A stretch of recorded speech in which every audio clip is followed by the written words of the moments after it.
जिथे आपण आपलं मानसिक आरोग्य, आपल्या भावभावना, त्याचे व्यवस्थापन, आपले शारीरिक आरोग्य, आपला आहार विहार, आपली समाज व्यवस्था, आपल्यासाठीच्या उद्योगाच्या संधी व आपले आर्थिक सक्षमता अशा अनेक बाबतीत ऑनलाईन व ऑफलाईन लेक्चर्स, अनेक चर्चासत्र आणि मुलाखती आयोजित करत असतो. याचाच एक भाग म्हणून आज आपण माझे आरोग्य माझी जबाबदारी याबाबत माहिती घेणार आहोत. खरंच सांगा सखींनो, आपल्यापैकी अशा किती जणी आहेत ज्या आपल्या स्वतःच्या शारीरिक आणि मानसिक स्वास्थ्याची काळजी करतात व वेळात वेळ काढून स्वतःच्या आरोग्याकडे जाणीवपूर्वक लक्ष देतात? तर अशा मैत्रिणी अगदी बोटावरती मोजण्या इतपतच असतील असं मला तरी वाटतंय. कधी कधी इच्छा असूनही आपल्यासाठी आपल्यालाच वेळ देता येत नाही. घरातल्यांची कामं करता करता आपण एवढं थकून जातो की नंतर आपल्यासाठी काही करायला शारीरिक क्षमताच राहत नाही. आणि मग जेव्हा शारीरिक त्रास वाढतो आणि जेव्हा आपण जागृत होतो तोपर्यंत बराचसा वेळ निघून गेलेला असतो. का आपणच आपल्या बाबतीत इतकं निष्काळजी व्हावं बरं? असं म्हणतात, जिच्या हाती पाळण्याची दोरी ती जग उद्धारी. आपल्यामध्ये जग उद्धारण्याची क्षमता आहे. ही क्षमता जागृत करण्यासाठी काढावा की स्वतःसाठीचा वेळ म्हणजे मी टाइम. अजून आपण मी टाइम देऊन अजून आपण स्वतःला छान अपडेट आणि स्मार्ट बनवू शकतो. आपली कार्यक्षमता वाढवू शकतो. तेव्हा आपल्या आरोग्याची जबाबदारी ही आपलीच आहे. त्या मी टाइम मध्ये व्यायाम करावा, योगासनं करावी, जे आपल्या मनाला आवडेल, आनंद वाटेल ते करावं. त्याच्याने आपलं मन आणि तन दोन्हीही सुंदर, प्रफुल्लित आणि आनंदित राहायला मदतच होईल. मैत्रिणींनो, असं न करता प्रफुल्लित आणि आनंदित राहायला मदत राहील हे करण्यासाठी आपल्याला योगासनं वगैरे करावं लागतील. आता तुम्हाला प्रश्न पडेल की हा प्रयत्न कसा करावा? तुमचा हा प्रश्न सोडवण्यासाठी आज आम्ही योग शिक्षिका सौ सुनीता शैलेश नकाते मॅम यांना आमंत्रित केले आहे, ज्या आपल्याला सहज आणि सोप्या भाषेत या विषयावरती मार्गदर्शन करतील.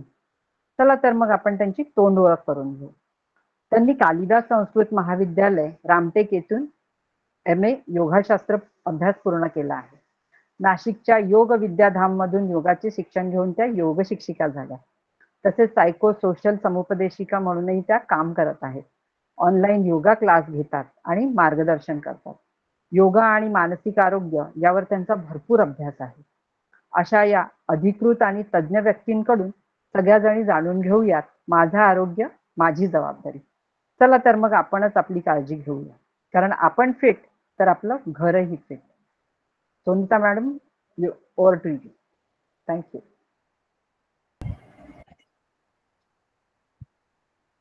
सगळ्या मैत्रिणींना माझा नमस्कार. आणि सविता मॅडम, तुम्ही खूप छान पद्धतीने ओळख करून दिली आणि आरोग्याचं महत्व सुद्धा तुम्ही सांगितलं आणि तेच मी महत्व माझ्या आजच्या व्याख्यानातून सांगणार आहे. सगळ्यात प्रथम इथे जमलेल्या सगळ्या स्त्रियांचं मला अभिनंदन करावंसं वाटतं, कारण तुम्ही तुमच्या आरोग्याच्या बाबतीत जागरूक आहात म्हणून या प्लॅटफॉर्मवर तुम्ही आज आहात आणि आज व्याख्यानासाठी उपस्थित आहात. स्त्री हा सगळ्यांचा म्हणजे स्त्रीत्वाचा आपल्या सगळ्यांनाच अभिमान असतो आणि पण काही काही स्त्रियांचं असं असतं की कुठून मला बाबा ह्या स्त्री जन्म मिळाला. पण मी आज आजच्या व्याख्यानातून तुम्हाला जे काही सांगणार आहे त्यामधून तुम्हाला हे नक्कीच जाणवेल की आपण स्त्री म्हणून आपला स्वतःचा आपल्याला अभिमान नक्कीच असला पाहिजे. सुरुवात करण्याआधी मी एका गोष्टीपासून सुरुवात करते. माझा आवाज व्यवस्थित येतोय सगळ्यांना? हो हो मॅडम, हो मॅडम, व्यवस्थित आहे. एका गोष्टीपासून मी सुरुवात करते, म्हणजे शारीरिक आणि मानसिक स्वास्थ्याचं महत्व तुम्हाला समजेल. एक व्यक्ती असते आणि ती समुद्र किनाऱ्यावर उभी असते. समुद्राच्या अशा लाटा मोठमोठ्या येत असतात. समुद्राचं भव्य आणि उदात्त रूप ती पाहत असते. खूप छान वाटत असतं त्या व्यक्तीला त्या समुद्राकडे पाहिल्यानंतर. सगळीकडे छान असं वातावरण असतं. ती व्यक्ती कशामुळे तरी त्रस्त होऊन त्या समुद्र किनाऱ्यावर येऊन उभी असते. आणि ते पाहत असताना तिच्या लक्षात येतं की समुद्रामध्ये एक छोटासा कचरा समुद्राच्या आतमध्ये जायचा प्रयत्न करतोय आणि समुद्र तिला तितक्याच ताकदीने त्या कचऱ्याला बाहेर काढायचा प्रयत्न करतोय. ती बराच वेळ बघत असते की कचरा केवढा आणि समुद्र केवढा मोठा. तरी सुद्धा समुद्र एवढ्या छोट्याशा कचऱ्याला आपल्यामध्ये सामावून घेऊ शकत नाही. त्या व्यक्तीला आश्चर्य वाटतं. आणि थोडा वेळ बघते ती आणि मग नंतर मग तिला समुद्राला तो प्रश्न विचारावासा वाटतो आणि समुद्राला ती विचारते की का रे बाबा, तुझं स्वरूप एवढं मोठं, तू इतका विस्तीर्ण पसरलेला आहेस आणि सगळ्यांना सामावून घेण्याची शक्ती तुझ्यामध्ये आहे, तर तू एवढ्या छोट्या कचऱ्याला आतमध्ये घेऊ शकत नाहीस. तर समुद्र असं म्हणतो, हा आज छोटा कचरा आहे, पण मी असा छोटा छोटा जर कचरा मी माझ्या आतमध्ये घेत गेलो तर एक दिवस माझंच अस्तित्व संपुष्टात येईल. त्यामुळे मी या कचऱ्याला आत घेत नाही. तेव्हा त्या व्यक्तीला ते म्हणणं पटतं. ही गोष्ट सांगण्यापाठीमागचं माझं कारण जे आहे, आपलं मन आणि आपलं शरीर हे या समुद्रासारखं असलं पाहिजे. कोणताही कचरा आपल्या मनाच्या आत नाही गेला पाहिजे आणि आपल्या शरीराच्या आत सुद्धा नाही गेला पाहिजे. शरीराच्या आत नाही गेला पाहिजे म्हणजे आपण जे काही खातोय, आपण जे काही कन्झ्युम करतोय, या सगळ्यावर आपलं नियंत्रण पाहिजे आणि आपल्या मनावर सुद्धा आपलं नियंत्रण पाहिजे की आपल्या मनामध्ये कोणत्या गोष्टी आपण घेतोय, कोणत्या गोष्टी घेत नाही. त्यामुळे आपलं शारीरिक आणि मानसिक स्वास्थ्य जर उत्तम राखायचं असेल तर शरीर आणि मन हे निर्मळ असणं हे फार गरजेचं आहे. ही गोष्ट सांगण्यापाठीमागचा माझा उद्देश. पहिल्यांदा स्त्री विषयी जाणून घेऊया. स्त्रीचं जे रूप आहे ते रूप सगळ्यांना परिचित आहे. स्त्रीला आपला सुद्धा म्हटलं जातं, भोग्य वस्तू सुद्धा म्हटलं जातं. त्याचप्रमाणे एके ठिकाणी तिला जगदंबेचं स्वरूप दिलेलं आहे. स्त्री ही देवीचं स्वरूप आहे असं मानलेलं आहे. स्त्री ही वेगवेगळ्या भूमिका तिच्या आयुष्यात आल्यानंतर तिला निभावाव्या लागतात, जसं पुरुषांना निभावाव्या लागतात की तसं स्त्रीला लहानपणापासून वेगवेगळ्या भूमिकांमधून जावं लागतं. ती पत्नी होते, प्रेयसी होते, मैत्रीण होते, कुणाची तरी आत्या असते, मावशी असते. वेगवेगळ्या टप्प्यावर वेगवेगळ्या भूमिका त्या स्त्रीला पार पाडाव्या लागतात आणि प्रत्येक टप्पा ती तितक्याच समर्थपणे आणि तितक्याच व्यवस्थितपणे ती पार पाडते. ती स्त्री म्हणजे एक त्याग आणि समर्पणाची मूर्ती, वात्सल्य मूर्ती असं म्हटलं जातं आणि म्हणूनच स्त्रीला मातृत्वाचं म्हणजे एक नवीन मूल जन्माला घालण्याचं जे भाग्य आहे ते स्त्रीच्या वाट्याला आलेलं आहे. कारण तिच्यामध्ये ती वात्सल्य, ते प्रेम, ती ममता, ते सगळं ओतप्रोत भरलेलं असतं आणि तीच ते करू शकते. आणि बऱ्याच स्त्रियांना हेच नको असतं, कुठून आम्हाला हे मातृत्व दिलं आणि किती आम्हाला त्रास सहन करावा लागतो. पण सहनशीलता ही स्त्रीच्या अंगात असते म्हणून तिला हे वरदान दिलेलं आहे आणि आपण खरोखरच आनंदी असलं पाहिजे. आपला अभिमान वाटला पाहिजे. एक नवीन जीव आपण जन्माला घालतोय आणि या पृथ्वी तलावर आणतोय. तसंच या सगळ्या भूमिका पार पाडत असताना स्त्री तेवढ्याच पुरुषांच्या खांद्याला खांद्या लावून आजच्या काळामध्ये पुढे जात आहे आणि आपलं स्वतःचं स्वतंत्र अस्तित्व सिद्ध करत आहे. आणि जेव्हा प्रसंग पडतो तेव्हा ती स्वतःच्या अस्मितेसाठी लढायला सुद्धा ही स्त्री मागे पुढे पाहत नाही. स्वतःची अस्मिता, स्वतःचं अस्तित्व यासाठी ती लढा देते. जशी ती प्रेमळ त्यागाची मूर्ती आहे तसं प्रसंगी ती दुर्गा अवतार सुद्धा नक्कीच धारण करू शकते, हे आपल्याला सगळ्यांना माहिती आहे. तर ही स्त्री जी आहे तर त्या स्त्रीच्या आयुष्यामध्ये जे काही आहे की महत्वाचे काही टप्पे येत असतात की लहानपणापासून जेव्हा तिचा जन्म होतो, काही काळानंतर तिला पहिल्यांदा मासिक पाळी येते, तेव्हा बरेच स्थित्यंतर तिच्या शरीरामध्ये आणि तिच्या मनामध्ये सुद्धा बरेच स्थित्यंतर होत असतात, शरीरामध्ये बदल होत असतात. आणि त्या काळामध्ये सुद्धा तिला वेगवेगळ्या समस्यांना सामोरे जावे लागतं. म्हणजे पहिल्यांदा मासिक पाळी आल्यानंतर पोट दुखतं किंवा मग तिला शरीर जड होतं, आळस येतो. त्या काळात सुद्धा या मुलीचे मूड स्विंग्स होत असतात. त्या शारीरिक तसेच मानसिक सुद्धा बदल तिच्या शरीरामध्ये घडत असतात. तर हे बदल घडत असताना त्याच टप्प्यावर या सगळ्यांना सामोरे जाती, मोठी होते. मोठी झाल्यानंतर लग्न होतं, लग्नानंतर गर्भारपण तिचं येतं. या गर्भारपणामध्ये मध्ये सुद्धा शरीरामध्ये अनेक बदल घडतात आणि त्या बदलांना सुद्धा ती सामोरी जाते. तिथे सुद्धा तिला अनेक प्रॉब्लेम्स फेस करावे लागतात. म्हणजे एखादा जीव आपल्या गर्भामध्ये 9 महिने सांभाळून त्या मुलाला जन्म देणं हा स्त्रीचा दुसरा जन्मच असतो आणि तिथे सुद्धा तिच्या शरीरामध्ये काही बदल घडतात. काही स्त्रियांना स्थूलत्व येतं, काही जणांना नैराश्य येतं, म्हणजे प्रसूती पश्चातचं ते नैराश्य असतं. आता आवाज नाही येणार रे, आवाज नाही जात. दीपाली कोण आहे? तुमचा माईक बंद करतात. ओके, ठीक. त्यानंतरचा जो तिचा टप्पा असतो तो रजोनिवृत्तीचा, म्हणजे मासिक पाळी बंद होण्याचा.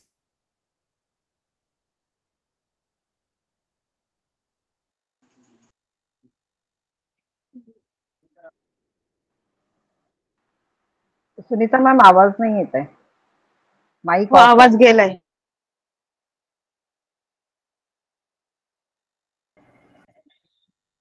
येतोय आवाज आता?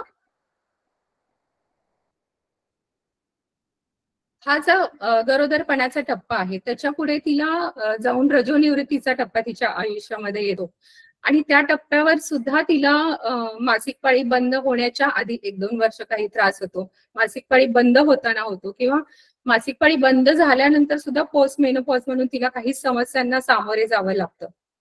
आणि आत्ताच्या काळामध्ये ही समस्या जास्त वाढत चाललेली आहे. पूर्वीच्या काळी मेनोपॉज वगैरे हा प्रकार अजिबात नव्हताच, म्हणजे याची चर्चा सुद्धा केली जायची नाही. परंतु सध्या हे जे प्रमाण आहे, हे स्त्रियांमध्ये या समस्यांचं जे प्रमाण आहे ते वाढलेलं आहे. त्या काळात सुद्धा तिला अधिक रक्तस्राव होतो किंवा अजिबात रक्तस्राव होत नाही, पण शारीरिक मानसिक विकार जे आहेत ते त्या काळामध्ये तिला जास्त जाणवायला लागतात. नैराश्य येतं, तिला एकटेपण जाणवतं किंवा हॉट फ्लॅशेसचा तिला त्रास होतो. हे जे 3 टप्पे आहेत, सुरुवातीला मासिक पाळी येतानाचा काळ किंवा त्यानंतरचा जो गरोदरपणाचा काळ आणि त्याच्यानंतर जे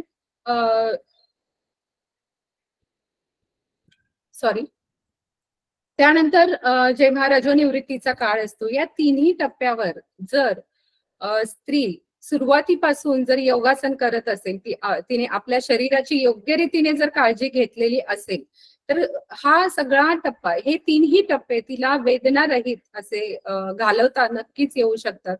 आणि मी अशी अनेक उदाहरण बघितलेली आहे आणि मी माझं स्वतःचं सुद्धा उदाहरण इथे देऊ शकते की जवळपास शाळकरी वयापासून मला ही योगासने करायची सवय लागली. त्यामुळे या कोणत्याच टप्प्यावर मला फारसा त्रास जाणवला नाही. तसे काही थोडेफार त्रास जाणवले, अगदी 100% मी नाही म्हणणार नाही, परंतु आताच्या काळामध्ये जे प्रॉब्लेम स्त्रियांना येत आहेत, म्हणजे मी आता बघते की पिरियड्स मध्ये मुलींना प्रचंड त्रास होतो आणि खूप वेगवेगळे प्रॉब्लेम्स आता सध्याच्या काळात येत आहेत. तसा कोणताही त्रास मला झाला नाही, हे मी सांगू इच्छिते. आणि माझ्या ज्या योग शिक्षिका मैत्रिणी आहेत, तर त्यांचं सुद्धा मी जेव्हा त्यांच्याशी मी गप्पा मारलं, त्यांच्याशी बोलले, तेव्हा त्यांनी सुद्धा मला हेच सांगितलं. त्यामुळे या काळामध्ये जर आपण जर योगासनं करत असू तर आणि याच्यामध्ये सातत्य असणं गरजेचं आहे. म्हणजे काही ठराविक काळापुरतं केलं आणि नंतर नाही केलं तर असं करून चालणार नाहीये. तर या आणि आता सुद्धा वेळ गेलेली नाही. तुम्ही जिथे असाल, म्हणजे ज्या वयाच्या टप्प्यावर असाल, त्या वयाच्या टप्प्यापासून तुम्ही या गोष्टीला नक्कीच सुरुवात करू शकता. आणि हेच मला आजच्या व्याख्यानातून आपल्याला सांगायचं आहे. जसं एखादी इमारत जी असते ती तिच्या पायावर भक्कमपणे उभी असते, तसं आपल्या कुटुंबाचा डोलारा हा जो आहे तो स्त्रीवर अवलंबून आहे. म्हणजे तुम्ही बघा, एखादी स्त्री एक दिवस जरी आजारी पडली तर घराची कशी अवस्था होते. अगदी घरामध्ये सगळीकडे पसारा पडलेला असतो. म्हणजे एक दिवस जरी खाणं बाहेरून जर आपल्याला मागवायचं असेल तरी सुद्धा बाकीची जी कामे असतात छोटी मोठी, आणि स्त्री बरेच सकाळी उठल्यापासून रात्री झोपेपर्यंत बरीच कामं करत असते, पण ते फक्त जेवण बाहेरून मागवलं जातं, परंतु प्लेटा वगैरे किचन मध्ये तशाच पडलेल्या असतात. घरामध्ये इकडे तिकडे कपडे किंवा इतर वस्तू ज्या स्त्री रोज सतत आवरत असते, कारण प्रत्येक स्त्रीला आपलं घर हे व्यवस्थित छान टापटीप असावं असं वाटत असतं आणि तिथे करत असते. तर एका दिवसाने अशी अवस्था घराची होते, हे तुम्हाला सगळ्यांना माहित आहे. जर ती स्त्री जर आठवडाभर आजारी पडली, महिनाभर आजारी पडली, तर तिच्या कुटुंबावर किती मोठा त्याचा परिणाम होतो. म्हणजे मुलांवर सुद्धा त्याचा परिणाम होतो. त्यांना टिफिन व्यवस्थित मिळत नाही, मुलं सुद्धा हिरमुसली होतात. जोडीदार जो असतो त्याला सुद्धा थोडंसं डिप्रेशन येतं की असं काय चाललंय आपल्या आयुष्यामध्ये. तो सुद्धा थोडासा जोडीदार सुद्धा थोडासा नाराज असतो. तर आणि या सगळ्यांमध्ये स्त्रीला स्वतःचा तर तिला स्वतःला तर त्रास होतो, पण इतर कुटुंबाला सुद्धा त्या सगळ्या गोष्टींचा त्रास व्हायला सुरुवात होतो. म्हणजे जर तुम्ही व्यवस्थित असाल तर तुमचं कुटुंब व्यवस्थित असतं, आनंदी, हसरं आणि खेळकर असतं. त्यामुळे तुम्ही ह्या कुटुंबाच्या इमारतीचा पाया आहात आणि तुम्ही या कुटुंबाच्या वर्तुळाचा केंद्रबिंदू आहात आणि बाकी सारे जे कुटुंबातील सदस्य आहेत हे परिघाभोवती आहेत आणि तुम्ही जर व्यवस्थित असाल तर हे तुमचं कुटुंब जे आहे ते व्यवस्थित असणार आहे. आजच्या काळामध्ये स्त्री जी आहे म्हणजे तिचं पूर्वी त्या स्त्रीचं जे भावविश्व होतं ते चूल आणि मूल इथपर्यंत मर्यादित होतं आणि तिचं भावविश्व तेवढंच होतं की मुलांना जन्म घालणं, त्यांना मोठं करणं, सांभाळणं किंवा स्वयंपाकघर सांभाळणं इथपर्यंत तिचं भावविश्व होतं. परंतु सध्याचा काळ प्रचंड प्रमाणात बदललेला आहे.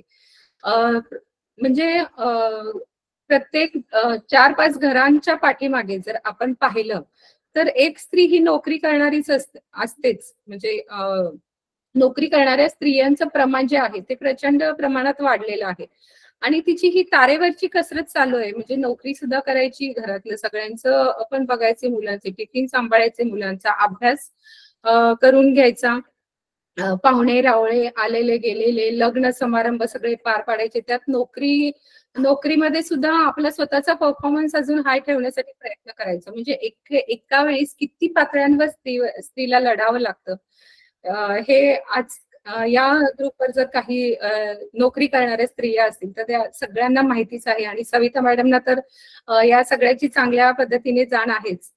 तर या सगळ्या आणि हे सगळं करताना सुद्धा म्हणजे मल्टीटास्किंग ही स्त्री करतेय, हे सगळं ती सांभाळतीये, पण हे करताना सुद्धा तिला बॅलन्स करायचं असतं. म्हणजे तिला घर सुद्धा साफ आणि स्वच्छ हवं असतं किंवा मुलांना टिफिन मध्ये सुद्धा काहीतरी चांगलं द्यायचं असतं किंवा आपल्या नोकरीमध्ये सुद्धा आपलं व्यवस्थित टिकून ठेवायची असते.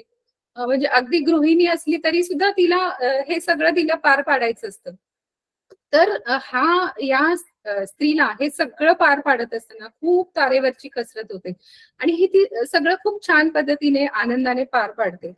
म्हणजे तुम्ही बघा हे काही सोपं नाहीये हे सगळं करणं आणि हे सगळं करताना ती हसतमुखाने हे सगळं करत असते.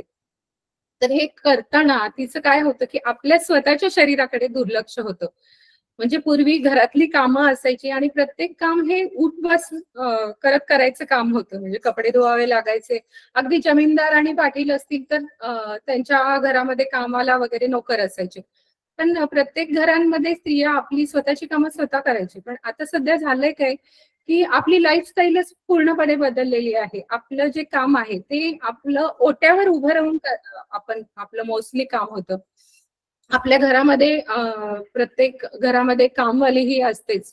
त्यामुळे जी कामवाली जी खाली वाकून झाडून काढायचं काम करते, फरशी पुसायचं काम करते, तर ते आपल्याकडून ते काम होतच नाहीये. आपलं काम काय की स्वयंपाकघरासमोर उभं राहून आणि कट्टा आजकाल आलेला आहे. पूर्वी कसं चूल असायची, खाली बसून स्वयंपाक केला तर 10 वेळा आपली उठ बस व्हायची आणि 10 वेळा काय 100 वेळा होत असेल की स्वयंपाक करताना म्हणजे प्रत्येक गोष्ट घेण्यासाठी उठ बसवायची. कपडे धुताना सुद्धा त्याला किती शक्ती लावावी लागायची. भांडे घासताना ते भांडे उचलून परसदारात नेणे, ती भांडे घासणे, आणून ठेवणे.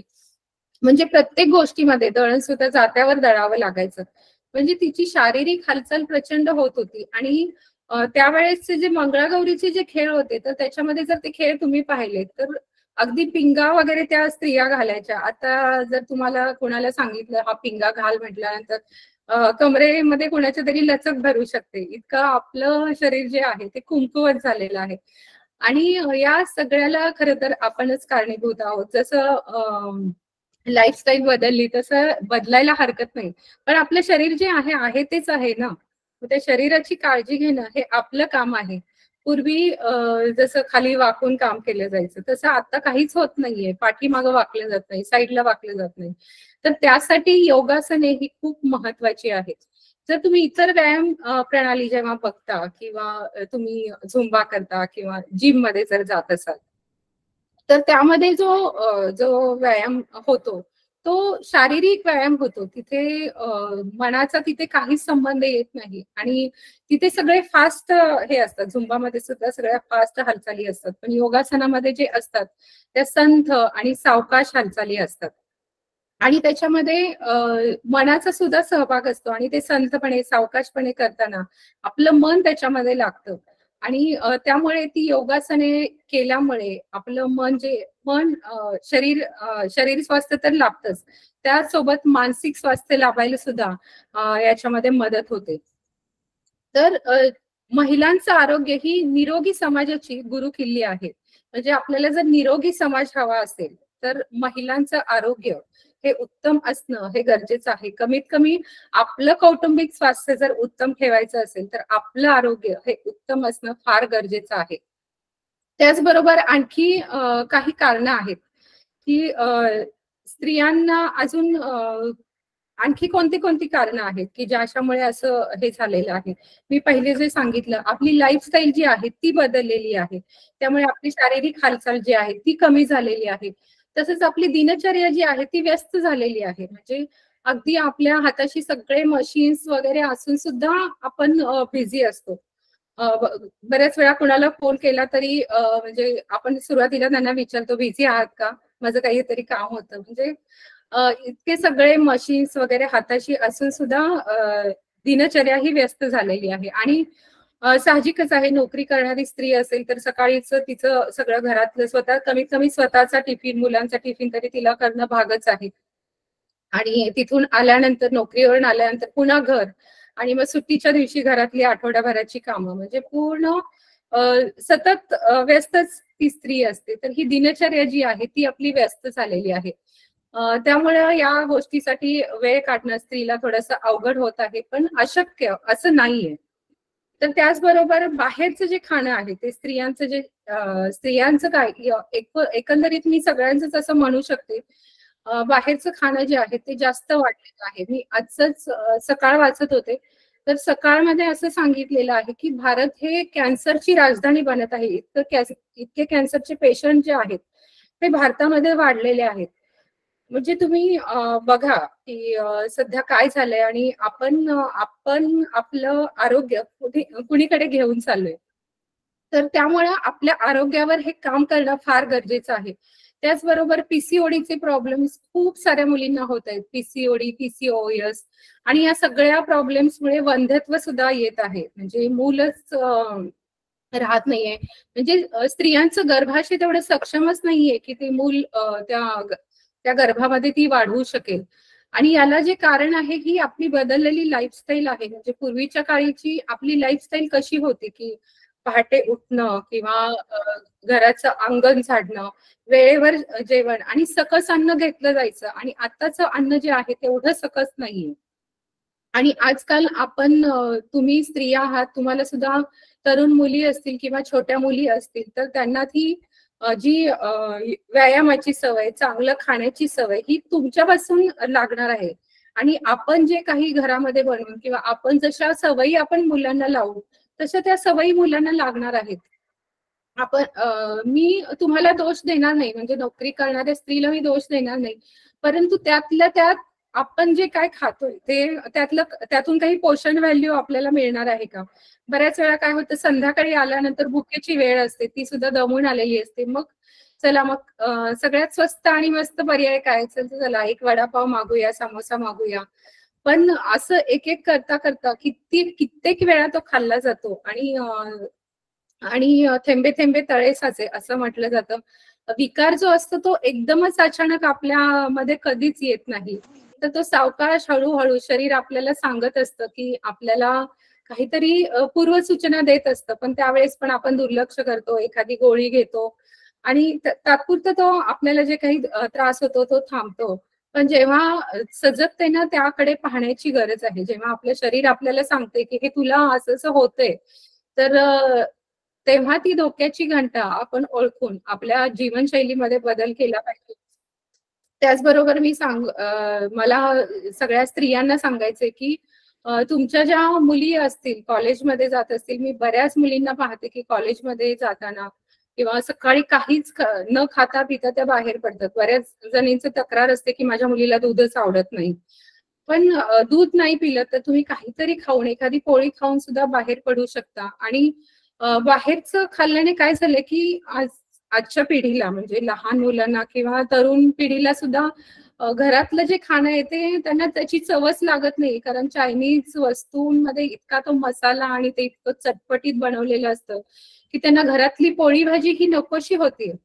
त्यामुळे मला सगळ्या स्त्रियांना असं सांगायचे की ती सवय आपण आपल्यापासून मुलांना लावूया. आणि सुट्टीच्या दिवशी किंवा गृहिणी असाल तर तुम्हाला ते करणं सहज शक्य आहे. पण नोकरी करणाऱ्या स्त्रियांनी सुट्टीच्या दिवशी कमीत कमी या आठवड्याभराचा किंवा महिन्याभराचा काहीतरी पौष्टिक असा लाडू करून ठेवणं किंवा चिरमुऱ्याचा चिवडा करून ठेवणं. आणि मुलांना त्या गोष्टीची सवय लावा की तुम्ही जर हे आठवडाभर खाल्लं तर आठवड्यामध्ये आपण रविवारी हा पदार्थ आणूया. तर ती सवय लागू शकते आणि ती सवय तुम्हाला स्वतःपासून लावायची आहे. स्वतः जे काही आपण खाणार आहोत ते सजगतेनं एखादा पदार्थ खाताना हा माझ्या आरोग्यासाठी उपयुक्त आहे का, खाल्लं तर खावा. पण एखादा वडापाव खावा, एखादा समोसा खावा. बऱ्याच वेळेला मी किटी पार्टीला मी सुद्धा जाते. पण मग तिथं 2, 3, 4 म्हणजे आग्रह केला तसं खाल्ला जातो. पण आपल्याला खाताना लक्षात येत नाही. पण कालांतराने 3, 4 वर्षाने, 5 वर्षाने एखादा विकार झाल्यानंतर मग आपल्या लक्षात येतं. पण तेव्हा सुद्धा बऱ्याच स्त्रियांना लक्षात येत नाही.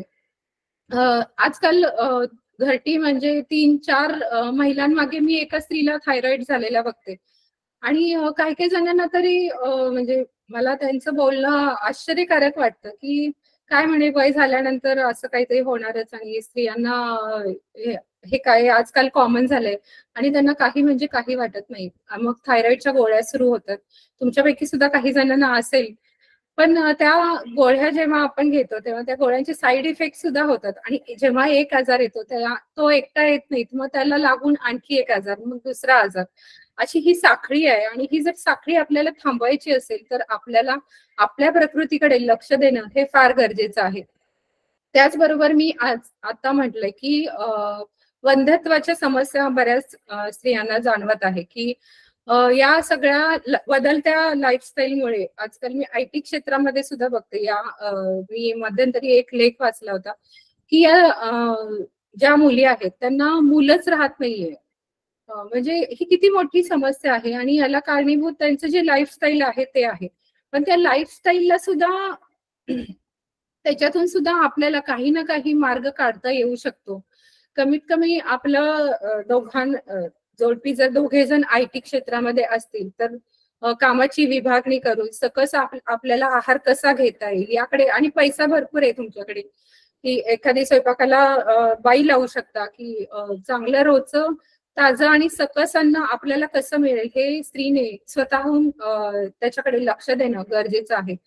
आणि बऱ्याच जणांना मी आजकाल पाहते की त्यांच्या शरीराचं पोश्चर खूप बिघडलेलं आहे आणि त्याला कारणीभूत म्हणजे हातात असलेला मोबाईलमुळे पाठीला लवकर बाक येतो आणि त्याच्याबरोबरच स्पॉन्डिलायटिसचे त्रास सध्या फार वाढलेले आहेत.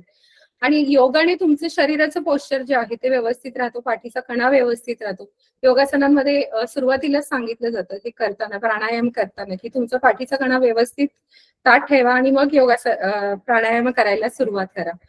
आणि त्यामुळे ते जे आपण जे करतोय त्याचा लाभ आपल्याला चांगल्या पद्धतीने होतोय. आणि योगासनांमुळे तुमच्या शरीराचं जे पोश्चर आहे ते व्यवस्थित राहायला मदत होतो. तुमचे पाठीचे जे विकार आहेत, म्हणजे आता सध्याच्या काळात स्त्रियांना बऱ्याच म्हणजे अगदी पूर्वीच्या काळी 40 नंतरचे प्रॉब्लेम्स सुरू व्हायचे, पण आता 30 मध्येच पाठदुखी, कंबरदुखी, सांधेदुखी हे वेगवेगळे प्रॉब्लेम स्त्रियांमध्ये व्हायला लागलेले आहेत. आणि जर हे थांबवायचं असेल तर तुम्हाला फक्त आता कंबर दुखली म्हणून मी एक पेन किलर घेतली आणि झालं, तेवढा तात्पुरता तो प्रॉब्लेम दूर होतो. पण जर तुम्हाला जर समूळ तो दूर करायचा असेल तर तुम्हाला योगासनांशिवाय म्हणजे योगाशिवाय पर्याय नाही असं मी सांगू इच्छिते. आणि या सगळ्या प्रॉब्लेम्सवर जो उपाय आहे ते म्हणजे योगा करणं.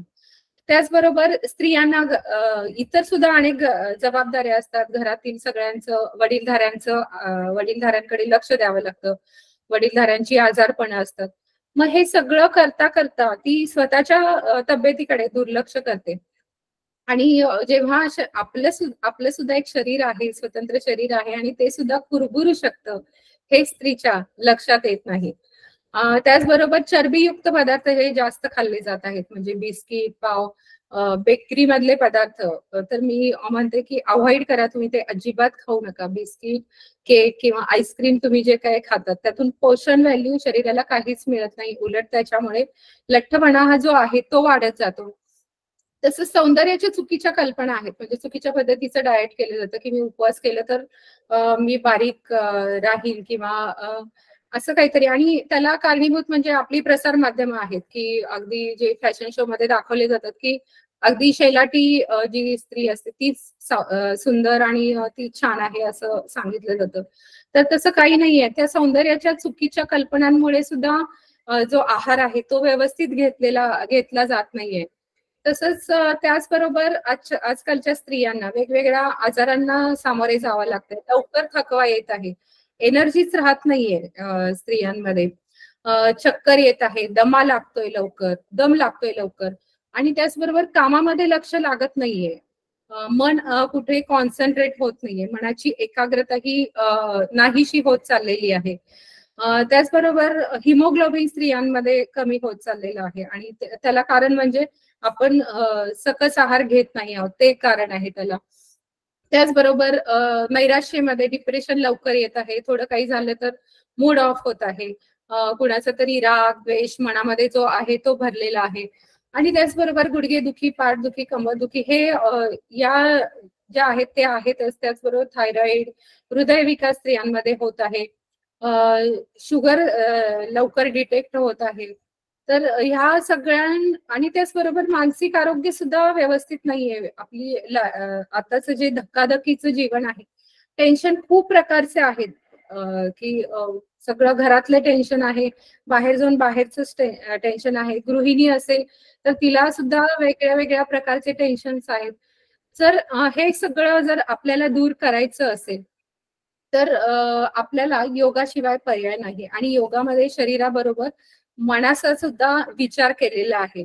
सकाळी तुम्ही जर बघाल, सकाळी काहीतरी झालं, कुणाबरोबर तरी वाद झाला, तर सकाळी मनात आलेला एक चुकीचा विचार, त्याचा परिणाम जो असतो तो आपल्या दिवसभराच्या कामावर होतो. म्हणजे दिवसभरामध्ये कामामध्ये आपलं लक्ष लागत नाही. कुणाबरोबर तरी वाद झालेला असतो किंवा कुणीतरी काहीतरी म्हटलेलं असतं किंवा काहीतरी चुकीचा विचार येतो, तर तो पूर्ण आपला दिवस जो आहे तो पूर्ण खराब करून टाकतो. तर हा अनुभव तुम्हाला तुमच्यापैकी प्रत्येकीला आलेला असेल. तर हा मनात आलेला विचार जर आपल्याला थांबवायचा असेल, आपल्या मनामध्ये कुणाविषयी तरी राग असतो, द्वेष असतो किंवा कुणीतरी आपल्याला घरातून काहीतरी म्हटलेलं असतं, नवऱ्याबरोबर काहीतरी झालेलं असतं किंवा घरामध्ये सासू काहीतरी बोललेलं असते, नोकरी करत असाल तर कंपनीतून बॉस कडून काहीतरी बोललं जातं, मैत्रीण काहीतरी म्हटलेली असते आणि या सगळ्यांमध्ये मग तो राग, द्वेष सगळं मनामध्ये असतं आपल्या. मग घरातलं टेन्शन, म्हणजे स्ट्रेस भरपूर आहे. मग तो स्ट्रेस जर आपल्याला घालवायचा असेल, आपल्याला आपलं जर मन शांत करायचं असेल, आपल्याला राग आणि द्वेष जर मनात ठेवायचा नसेल, तर हे सगळं थांबवण्यासाठी योग हा सगळ्यात महत्वाचा आहे. योग म्हणजे काय? योग म्हणजे योग हा शब्द यूज या संस्कृत धातूपासून निर्माण झालेला आहे. योग म्हणजे जोडणे. इथे काय जोडायचं आहे, तर शरीराला आपल्या मनाशी जोडायचं आहे. मी मगाशी म्हटलं त्या पद्धतीने आपण जेव्हा जिम मध्ये जातो तेव्हा आपला शारीरिक व्यायाम होतो, झुंबा करतो तेव्हा शारीरिक व्यायाम होतो. इतर तुम्ही जे काही व्यायाम करतात त्याच्यामध्ये शारीरिक व्यायाम होतो, पण योगामध्ये शरीराबरोबर मनाचाही विचार केलेला आहे. मनाला शरीराशी जोडलं जातं. आपण जे काही आसनं करतो ते अगदी सावकाश आणि संथपणे करतो. आणि आसनाची व्याख्याच पतंजली योगसूत्रे हा ग्रंथ लिहिला, तर त्याच्यामध्ये त्यांनी स्थिर सुखम आसनम असं म्हटलेलं आहे. म्हणजे आसन जेव्हा आपण करतो तेव्हा आसन पूर्ण झाल्यानंतर त्याच्यामध्ये स्थिर राहणं, ती सुखकारक त्यातली सुखकारकता जी आहे ती अनुभवणे, हे त्यांनी सांगितलेलं आहे. आणि त्याच्याबरोबर आसनांचा लाभ काय होतो, तर तो द्वंद्वान भिघातः असं सांगितलेलं आहे. म्हणजे आपल्या मनातले जे द्वंद्व आहेत, मनातलं जे वादळ आहे ते नाहीस होतं या आसनांमुळे, असं त्यांनी सांगितलेलं आहे. आणि तसंच भगवद्गीतेमध्ये सुद्धा श्रीकृष्णाने सांगितलेलं आहे की समत्वम योग उच्यते. म्हणजे आपल्याकडे सगळ्या गोष्टींकडे पाहण्याची समत्व बुद्धी जी असते, म्हणजे सगळ्या गोष्टींना समान रीतीने पाहण्याची, म्हणजे सुख असू दे, दुःख असू दे, किंवा कोणतंही आलेला चढ उतार आपल्या आयुष्यातला असू दे, तर त्या सगळ्यांकडे समत्वपणे पाहण्याची दृष्टी जी असते ती योगामुळे होते. आणि आपल्या जे काम क्रोध हे विकार असतात, तर त्याच्यावर नियंत्रण सुद्धा योगामुळे होऊ शकतं. तर थोडस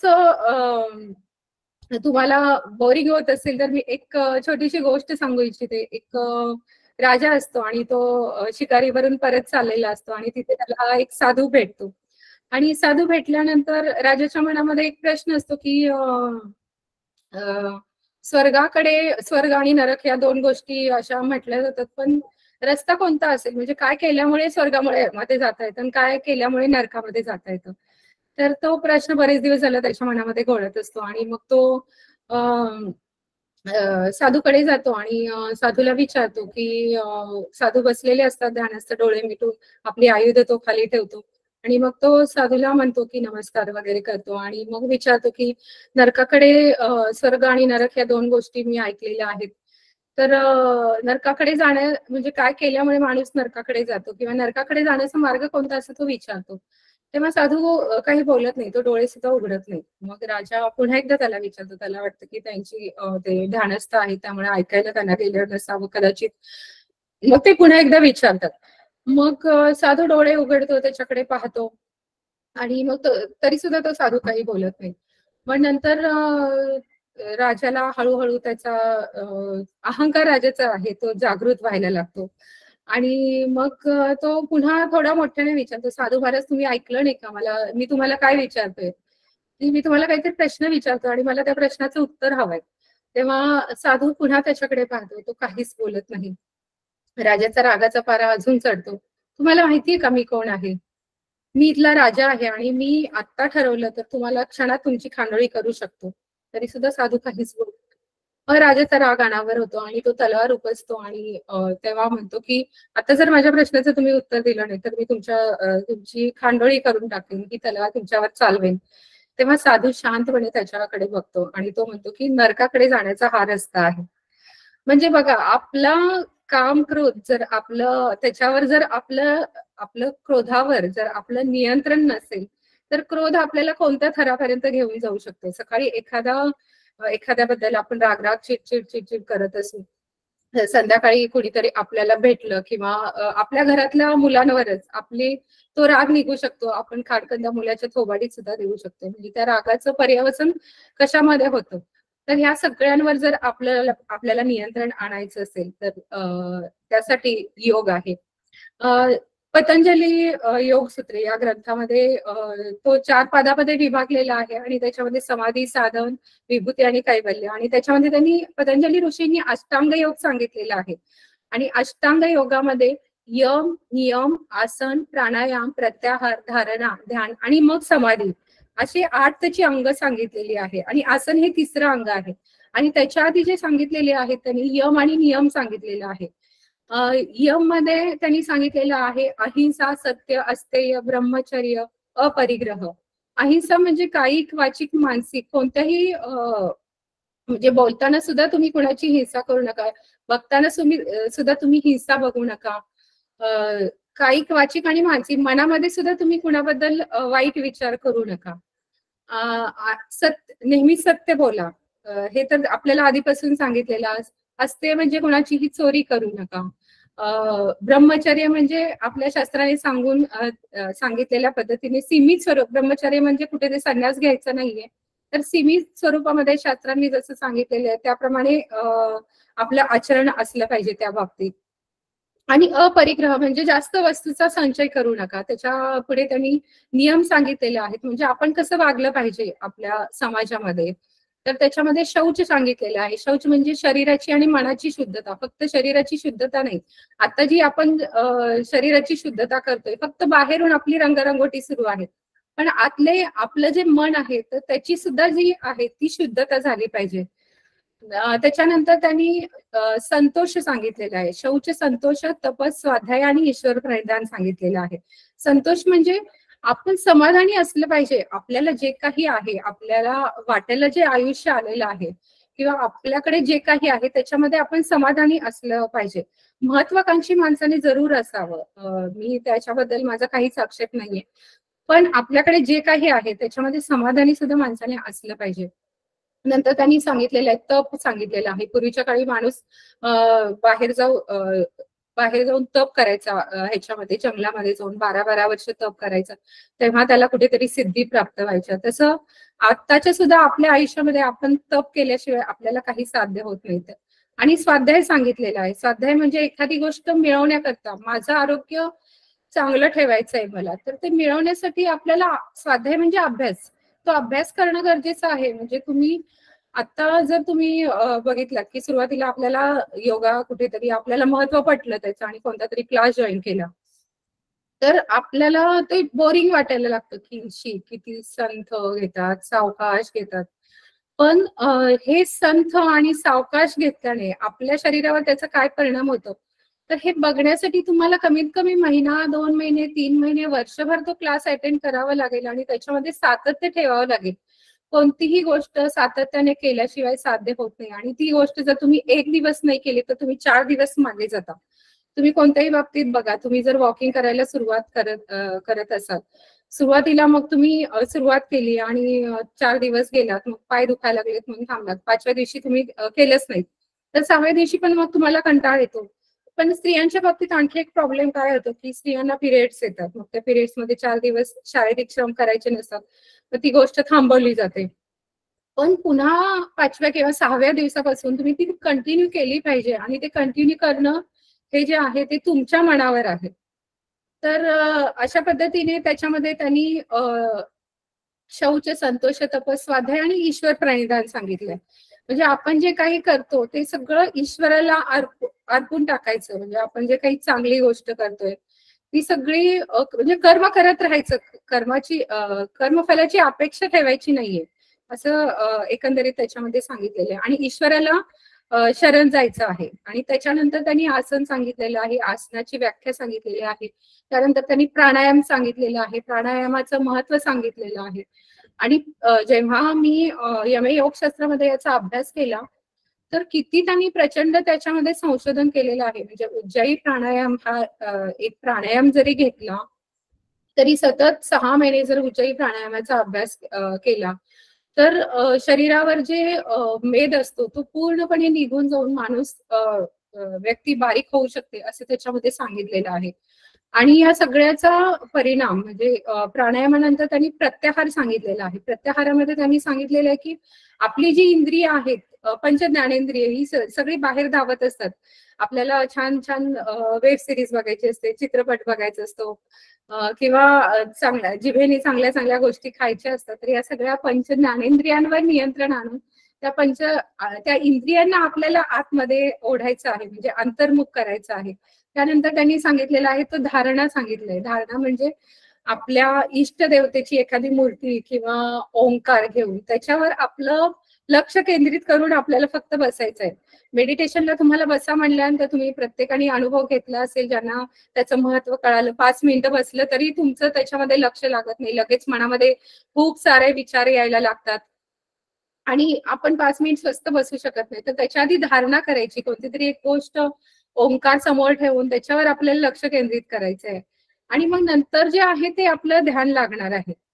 आणि मग ध्यानानंतरची ती समाधी ही अवस्था सांगितली आहे. म्हणजे तुम्ही योगा म्हणजे फक्त योगासनापुरता मर्यादित नाही, तर इतका व्यापक आणि सुंदर दृष्टिकोन पतंजली ऋषींनी त्याच्यामध्ये सांगितलेला आहे. तर योगामुळे आपलं आणि ह्या सगळ्या वेगवेगळ्या ग्रंथामध्ये या सगळ्या ऋषींनी त्याचा अभ्यास करून त्याचे काय काय लाभ होतात हे सांगितलेले आहेत. तर जर ढोबळमानाने सांगायचं झालं तर योगामुळे आपलं वजन जे आहे ते नियंत्रणामध्ये राहतं आणि सातत्याने अभ्यास केल्यानंतर वजन कमी होतं. कोणतीही गोष्ट पी हळद आणि हो गोरी अशा पद्धतीने होत नसते, तर त्यासाठी सातत्याने प्रयत्न करत राहणं हे गरजेचं असतं. तसंच आपल्या मांसपेशी ज्या आहेत त्या दणकट होतात. आपली हाडे मजबूत होतात, आपले सांधे जे आहेत, आता खूप लवकर सगळ्या महिलांमध्ये सांधेदुखी जी आहे ती व्हायला लागलेली आहे. ते सांधेदुखी जर तुम्ही नियमितपणे जर योगा करत असाल, ती सांधेदुखी होत नाही. स्नायू जे आहेत ते आपले बळकट होत आहेत, दणकट होत आहेत. शरीरामध्ये जी लवकर थकवा येतोय, आजारी पडतोय, केस गळतायत, तर शरीरामध्ये जी एनर्जी आहे ती टिकून जी आहे ती योगामुळे राहते. आणि एकंदरीत आत्ताचे जे विकार होत आहेत वेगवेगळे, खूप लवकरच्या वयामध्ये जे विकार स्त्रियांना होत आहेत, तर त्या आजारापासून तुम्ही दूर राहू शकता. बऱ्याच स्त्रियांना बीपीचा प्रॉब्लेम होत आहे, तर रक्तदाब जो असतो तो नियंत्रणात राहतो, तो योगामुळे राहतो.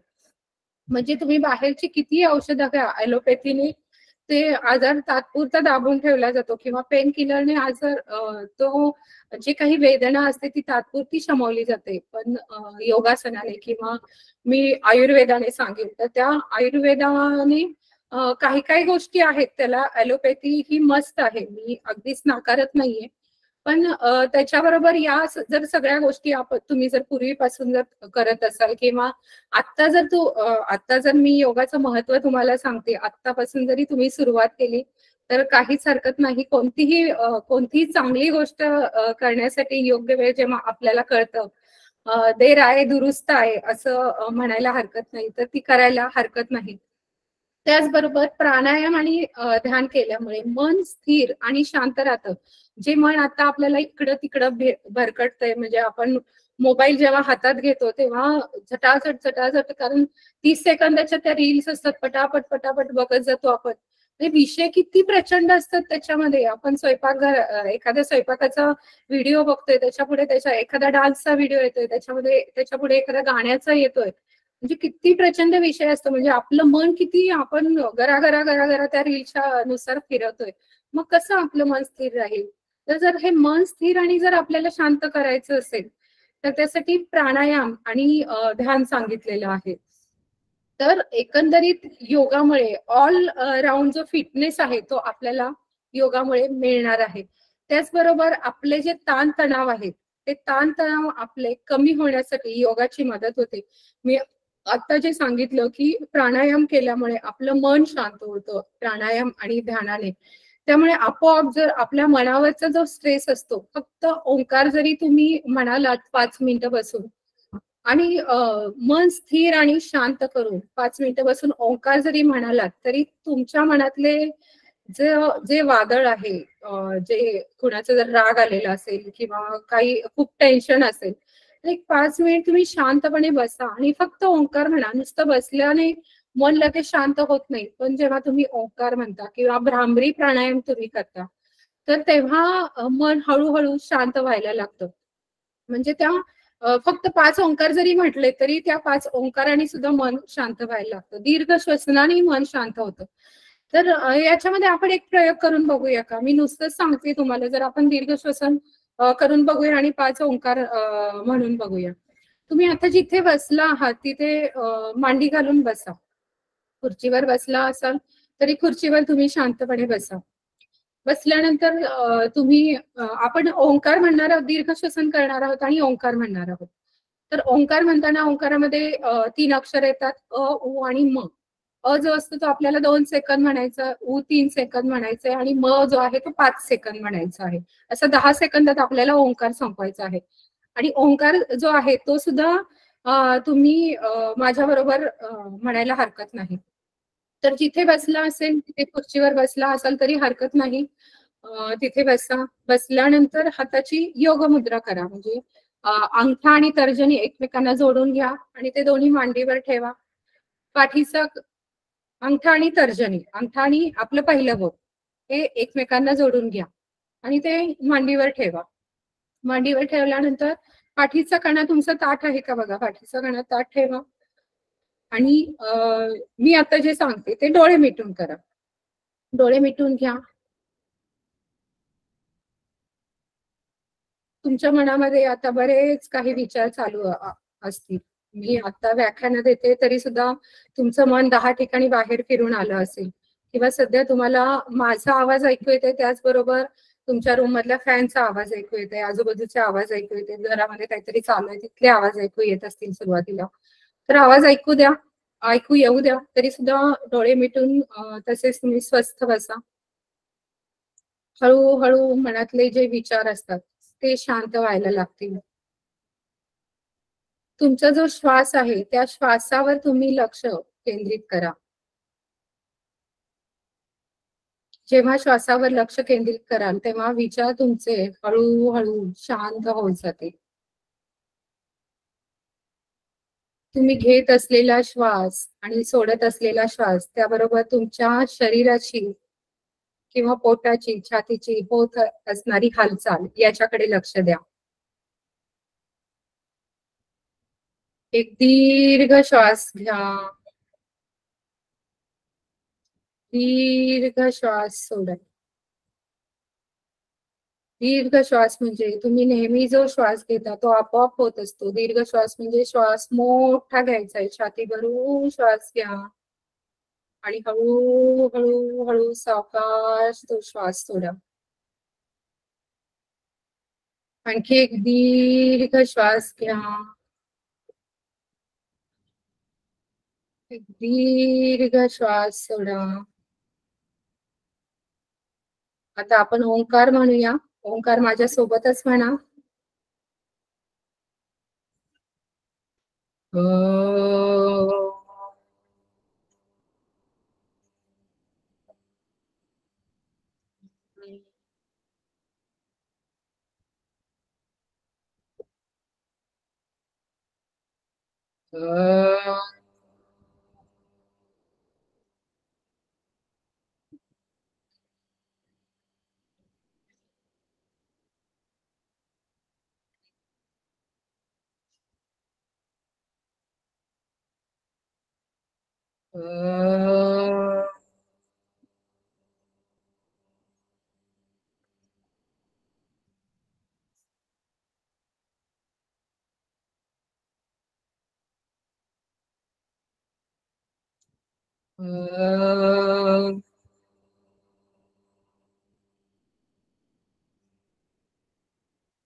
डोळे उघडू नका, डोळे झाकलेलेच असू द्या. श्वासावर लक्ष केंद्रित करा. तुम्ही घेत असलेल्या प्रत्येक श्वासाबरोबर एक एनर्जी, एक उत्साह तुमच्या शरीरामध्ये प्रवेश करतो आहे आणि सोडत असलेल्या श्वासाबरोबर मनातील चिंता, काळजी, नकारात्मक भावना सगळी दूर होत आहे अशी कल्पना करा. फक्त श्वासावर लक्ष केंद्रित करा.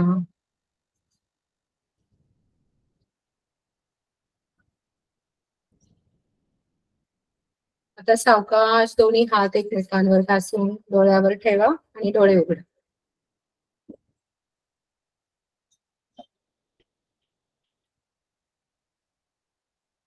कसं वाटलं? छान वाटलं ना? एवढं जरी जेव्हा तुम्हाला एखाद्या गोष्टीचा ताण येतो, स्ट्रेस येतो, तेव्हा इतकं जरी केलं तरी सुद्धा तुम्ही तुमच्या मनातील विचारांना, तुमच्या मनातील जर कोणाविषयी राग आला असेल किंवा टेन्शन असेल कोणत्या गोष्टीचं, एवढं जरी तुमच्या रूम मध्ये जाऊन बसा आणि एखाद्या शांत ठिकाणी बसा जिथं आजूबाजूला तुम्हाला कोणी डिस्टर्ब करणार नाही, त्या शांत ठिकाणी जाऊन बसून तुम्ही एवढं जरी केलं तरी, आणि जर तुमच्याकडे वेळ असेल तर 11 वेळा 21 वेळा तुम्ही करू शकता. किंवा सकाळी जर तुम्हाला जास्त वेळ नसेल तर एक 5 ते 10 मिनिटं तुम्ही 21 वेळा ओंकार म्हणून सुद्धा तुम्ही तुमच्या कामाला सुरुवात करू शकता. म्हणजे एका योगाच्या एका छोट्याशा भागामध्ये इतकी ताकद आहे, म्हणजे ओंकारामध्ये इतकी जादू आहे. जगाची जेव्हा निर्मिती झाली त्यातून पहिला जो शब्द उमटला तो म्हणजे ओंकार हा शब्द उमटला. आणि योगामध्ये उपनिषद आहेत ती कितीतरी उपनिषद ही फक्त ओंकारावर आधारित आहेत.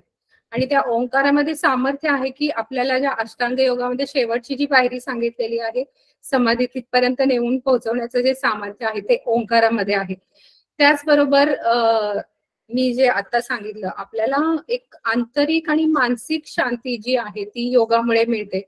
त्याचबरोबर आपली इम्युनिटी आहे, जी इम्युनिटी पॉवर आहे ती वाढण्यासाठी, रोगप्रतिकारक शक्ती वाढण्यासाठी योगाचा उपयोग होतो. आता करोनाच्या काळामध्ये तुम्ही पाहिलेलं आहे, म्हणजे अगदी धडधाकट लोक सुद्धा त्यांची इम्युनिटी पॉवर कमी असल्यामुळे बरीच त्यांचा मृत्यू झालेला आहे. आणि ज्यांची इम्युनिटी पॉवर चांगली होती ती त्यांना काही झालेलं नाहीये. हे तुम्ही आत्ताच होऊन गेलेल्या कोरोनामध्ये पाहिलेलं असेल. तर ते इम्युनिटी पॉवर जर आपल्याला वाढवायची असेल तर योगा केल्याने ती इम्युनिटी पॉवर तुमची वाढू शकते. त्याचबरोबर तुमचा ऊर्जा आणि उत्साह जो आहे तो वाढण्यासाठी किंवा दिवसभर टिकून राहण्यासाठी ह्या योगाचा उपयोग होतो. जर तुम्ही जिमला जात असाल तर जिम करून आल्यानंतर तुम्हाला थकवा जाणवत असेल, कारण पूर्ण तिथे शरीराचाच आपण व्यायाम करतो. तर योगाने शरीराबरोबर मनाचा सुद्धा व्यायाम होतो आणि शरीरामध्ये सुद्धा फ्लेक्झिबिलिटी तर वाढतेच, पण त्याबरोबर मन सुद्धा तिथे शांत होतो योगामध्ये.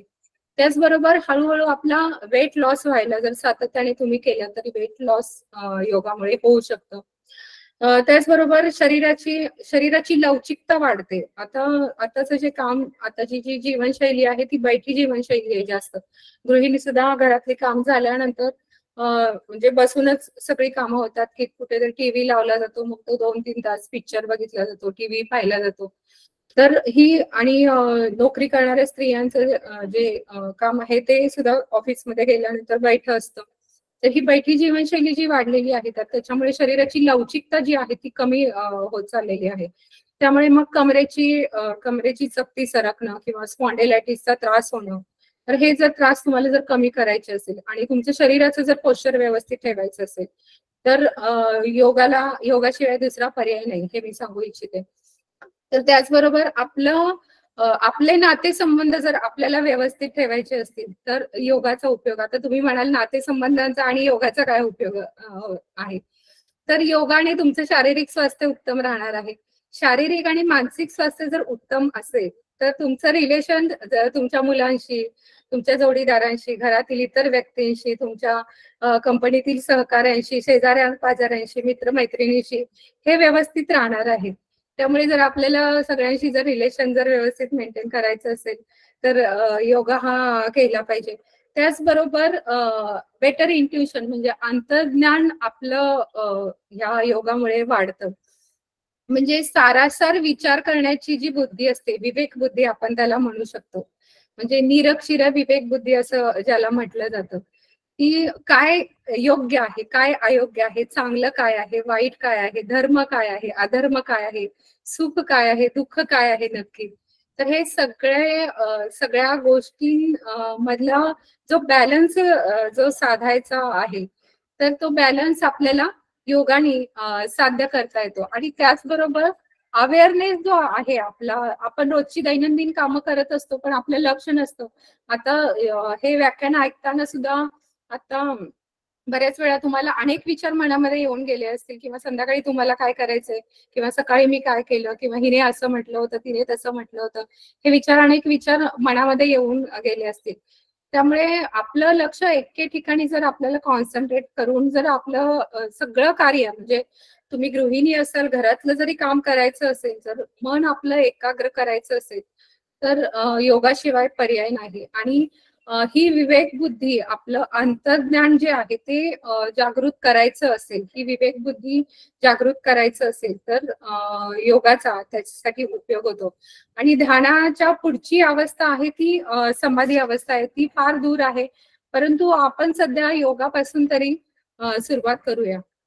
त्याचबरोबर मी असं सांगू इच्छिते की national centre of biotechnology information यांनी एक अभ्यास केला होता योगावर. आता पूर्वीच्या काळात फार कमी अभ्यास व्हायचा, पण वेगवेगळे जे मोठमोठे इन्स्टिट्यूट आहेत, जसं कैवल्यधाम ही इन्स्टिट्यूट आहे जी लोणावळ्याला आहे, अशा वेगवेगळ्या ठिकाणी, बेंगलोरचं अय्यंगार योगा सेंटर आहे, सगळ्या ठिकाणी योगांवर संशोधन होत आहे. आणि संशोधन करून वेगवेगळे विषय घेऊन त्याच्यावर लोकांनी पीएचडी केलेली आहे. तर या अभ्यासानुसार असं सांगितलेलं आहे की योगामुळे ह्या बऱ्याच स्त्रियांची योगामुळे लाईफस्टाईल जी आहे ती बदललेली आहे. म्हणजे प्रत्येकाने या संशोधनामुळे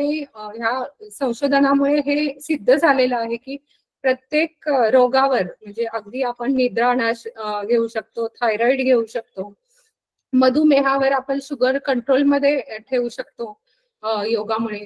तर ह्या सगळ्यावर संशोधन होऊन हे सिद्ध झालेलं आहे. तर ह्या संस्थेने जी अभ्यास केला होता, तर त्याच्यामध्ये त्यांनी सांगितलं की 92.16% स्त्रियांची जी लाईफस्टाईल आहे ती योगामुळे जी आहे ती बदललेली आहे. तसंच आपल्याला योगामुळे हा वर्क लाईफ आपल्याला बॅलन्स करता येतो. म्हणजे बाहेरचं काम, आपलं घरातलं काम, किंवा एकंदरीत स्त्री, मी म्हटलं की मल्टीटास्कर आहे, तिला हे सुद्धा करायचं आहे, ते सुद्धा करायचं आहे, आणि मग तिला सगळं नाही झाली की मग तिची चिडचिड होते. जर ही चिडचिड आपल्याला थांबवायची असेल, तर जर तुम्ही नियमितपणे योगा करत असाल, ही चिडचिड थांबायला लागते. त्याचबरोबर आपल्या शरीरातलं जे रक्ताभिसरण आहे, शरीरामध्ये आपलं एकूण 72,000 नाड्या आहेत, आणि त्यातल्या 10 नाड्या ज्या मुख्य आहेत, आणि त्यातल्या आणखी 3 नाड्या ज्या महत्वाच्या आहेत, ती जी आहे, आपण डाव्या नाकपुडीने जेव्हा श्वास घेतो अनुलोम विलोम मध्ये, ही डावी ही चंद्र नाडी आहे, उजवी ही सूर्य नाडी आहे. आणि जेव्हा या दोन्ही नाडीचा बॅलन्स होतो, आणि जेव्हा आपण प्राणायामामध्ये प्रगत प्राणायाम आपण करायला लागतो सातत्याने, तेव्हा जी मधली नाडी सुषुम्ना नाडी असते ती जागृत होते, आणि कुंडलिनी जागृत होण्यापर्यंतचा हा जो प्रवास आहे तो योगाने साध्य होतो. आता तुम्ही सगळीकडे ऐकत असाल की सप्तचक्रांचा बॅलन्स आपला झाला पाहिजे. सप्तचक्र म्हणजे आपल्या शरीरामध्ये मेरुदंडाच्या तिथे जो असतो तो मूलाधार चक्र, त्याच्यावर जो आहे तो मणिपूर चक्र, त्याच्यावर जो आहे स्वादिष्ठान चक्र आहे, आपल्या छातीमध्ये जो आहे अनाहत चक्र आहे, आपल्या गळामध्ये जो आहे तो विशुद्धी चक्र आहे, आणि इथे जो आहे तो आज्ञा चक्र आहे, आणि सगळ्यात वर जो आहे तो सहस्त्रार चक्र. तर ही सगळं चक्र जी असतात ती हळूहळू जी आहे ते योगाच्या अभ्यासाने ओपन होतात असं म्हटलेलं आहे. आपलं शरीर जे आहे ते पंचकोशांपासून बनलेलं आहे. अन्नमय कोश, प्राणमय कोश, मनोमय कोश, विज्ञानमय कोश आणि आनंदमय कोश. आणि या सगळ्या ह्या कोशांमध्ये जर आपल्याला बॅलन्स ठेवायचा, आपला बॅलन्स जो राहतो तो योगामुळे तो बॅलन्स आपण ठेवू शकतो. अन्नमय कोश म्हणजे आपलं शरीर जे आहे ते सगळं अन्नापासून बनलेलं आहे. प्राणमय कोश म्हणजे आपलं जे आपण जे काही कार्य करतो, तर हे कार्य जे करतो ते कुणाच्या प्रेरणेने करतो, या प्राणाच्या प्रेरणेने करतो. त्याच्या पुढचा विज्ञानमय कोश म्हणजे फार ती लांबची गोष्ट आहे. आपण सुरुवात अन्नमय कोशापासून तरी सुरुवात करूया. आपण चांगलं खाऊया, योगासने करायला सुरुवात करूया, प्राणायाम करायला सुरुवात करूया. त्याचबरोबर मी मगाशी सांगितलं तसं की आपलं शरीराचं आरोग्य तर उत्तम राहतं. आपलं जे पचन आहे, रक्ताभिसरण शरीरामध्ये सगळीकडे व्यवस्थित होतो. या 72,000 ज्या नाड्या आहेत त्या मी मगाशी सांगितल्या, त्या सगळ्या शुद्ध व्हायला या प्राणायामाने मदत होते. त्याचबरोबर आपले हार्मोन्स इम्बॅलन्स जे होतात स्त्रियांचे प्रत्येक वेळेस होतात. म्हणजे जेव्हा पहिल्यांदा पिरियड होतात तेव्हा सुद्धा हार्मोन्स इम्बॅलन्स होतात. आपल्या गरोदरपणामध्ये सुद्धा होतात, आणि रजोनिवृत्तीमध्ये तर जास्त प्रमाणात होतात. थायरॉइड सुद्धा थायरॉइड हा जो रोग होतो तो T3 आणि T4 जे हार्मोन्स शरीरामध्ये स्त्रियांच्या तयार होतात, तर त्यामध्ये इम्बॅलन्स झाल्यामुळे थायरॉइड होतो. तर हे सगळे हार्मोन्स जर आपल्याला बॅलन्स करायचे असतील तर योगासनाने हे बॅलन्स होऊ शकतं. आणि ह्यासाठी आपल्याला वेगळं काही करायची गरज नाहीये. तुम्हाला कुठे उठून तयार होऊन जिम मध्ये जायचं नाहीये. तर तुम्ही घरी बसून सुद्धा आज लॉकडाऊन पासून ऑनलाईनचे पर्याय उपलब्ध झालेले आहेत. तर घरी बसून हा योगा करू शकता तुम्ही. फक्त तुम्ही आणि योगा मॅट असणं गरजेचं आहे, आणि तुम्ही ते सातत्यानं करणं गरजेचं आहे. तर ह्याच्यामुळे होतं काय की मी हा विषय फक्त आपलं शारीरिक आरोग्य म्हणून घेतलेला नाही, तर आपलं शारीरिक आरोग्यच नाही, आपलं शारीरिक, मानसिक, भावनिक, आध्यात्मिक सगळंच जे आरोग्य आहे ते योगामुळे उत्तम राहण्यासाठी मदत होते. त्याचबरोबर तुमचा शरीर आणि मनामध्ये सुसंवाद निर्माण होतो. तुम्ही जे काही प्रत्येक कार्य करता ते मन लावून करता. आता जर तुम्ही बघत असाल की आता जे आजूबाजूला सगळा गोंधळ चालू आहे, सोशल मीडिया आहे, सगळं धावपळीचं जीवन आहे, स्वयंपाक करताना सुद्धा बऱ्याच वेळा भाजीमध्ये मीठ जास्त टाकलं जातं किंवा काहीतरी ठेवलेलं असतं आणि इकडे येऊन तुम्ही काहीतरी कुणाशी तरी बोलत असतात, मोबाईल बघत असतात, ती भाजी तिकडे करपून जाते. तर हे सगळं होतं कशामुळे, तर आपलं मन स्थिर नाहीये. तर हा सेल्फ अवेअरनेस जो आहे तो योगामुळे निर्माण होतो. तर या सगळ्या गोष्टी तर आहेच. तर त्याचबरोबर मी तुम्हाला सांगू इच्छिते की आपले जे स्त्रियांचे जे मासिक पाळीचे जे विकार आहेत, पीसीओडी, पीसीओएस, त्याला सगळीच योगासनं ही आहेत ती उत्तम आहेत. म्हणजे फक्त आता मी थायरॉइडसाठी जर तुम्हाला सांगितलं की सर्वांगासन सगळ्यात उत्तम आहे, पण सर्वांगासन करण्यासाठी तुमचं शरीर फ्लेक्झिबल होणं महत्वाचं आहे. मग सर्वांगासन करण्याआधी त्याच्या आधी विपरीत करणी घेतलं जातं. विपरीत करणी करण्याच्या आधी उत्तान पादासन म्हणजे दोन्ही पाय वर करायला आपल्याला शिकवले जातात. मग फक्त दोन्ही पाय वर नाही, मग पहिल्यांदा एक पाद उत्तान पादासन शिकवलं जातं. पहिल्यांदा एक पाय वर करा. मग हे जेव्हा करता तुम्ही तेव्हा ती सर्वांगासन तुम्हाला जमणार आहे. त्याच्यापुढे तुम्हाला हलासन जमणार आहे. तर मग फक्त मी एखाद्या विकारासाठी मी थायरॉइड वर माझं युट्यूब चॅनल आहे सुनीता नकाते नावाने. तर त्याच्यामध्ये मी थायरॉइडसाठी योगा सांगितलेला आहे. पण ते करणं सुद्धा तुम्ही गरजेचं आहे. पण ते करायच्या आधी जर तुम्हाला योगाविषयी जर तुम्ही डायरेक्ट तुम्ही सर्वांगासन करायला गेलात तर तुम्हाला अजिबात जमणार नाही. तर त्यासाठी योगा करताना सुरुवातीला पूरक हालचाली सांगितलेल्या आहेत. आपण पहिल्यांदा सूक्ष्म व्यायाम घेतो. शरीर पहिल्यांदा सुरुवातीला थोडंसं फ्लेक्झिबल करतो. मग सोपे व्यायाम आणि मग त्याच्यानंतर मग हळूहळू करत आपण सर्वांगासनापर्यंत पोहोचतो. तसं प्रत्येक विकारासाठी कोणकोणती आसनं उपयोगी आहेत, हे काही काही आसनं जी आहेत ती उपयोगी आहेत. मधुमेहाचं म्हणाल तर स्वादुपिंडामध्ये इन्शुलिन कमी निर्माण होतं मधुमेह झाल्यानंतर.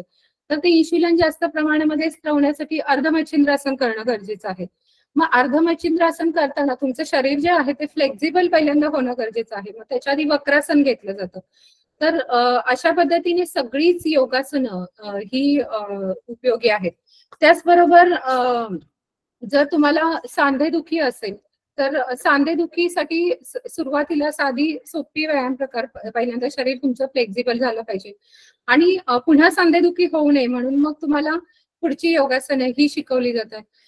त्याचबरोबर व्हेरिकोज व्हेन्स कशामुळे होतं की आता जी जीवनशैली आपण मी मगाशी म्हटलं तसं की आपण सगळी जी कामं आहे ती उभं राहूनच करतोय. उभं राहून केल्यामुळे व्हेरिकोज व्हेन्स होतात. तर मग त्याच्यामध्ये जी आहे ती आपण झोपून पाय वर करून जी करायची आसनं आहेत तर ती आपण करू शकतो. उत्तान पादासन किंवा तुम्ही खुर्चीमध्ये जेव्हा तुम्ही खाली झोपल्यानंतर सुद्धा तुम्ही खुर्चीवर असं पाय ठेवून साधं शवासन जरी केलं तरी त्या आपल्या शरीराकडे जो रक्तप्रवाह असतो तो वरच्या दिशेला व्हायला सुरुवात होतो. तर व्हेरिकोज व्हेनसाठी उत्तान पादासन, सर्वांगासन अशी वेगवेगळी आसनं उपयुक्त आहेत. तसंच तुम्हाला जर स्ट्रेस आला असेल तर स्ट्रेससाठी मी मगाशी म्हटलं तसं ओंकार तुम्ही करू शकता. त्याचबरोबर भ्रामरी हा प्राणायाम उत्तम आहे.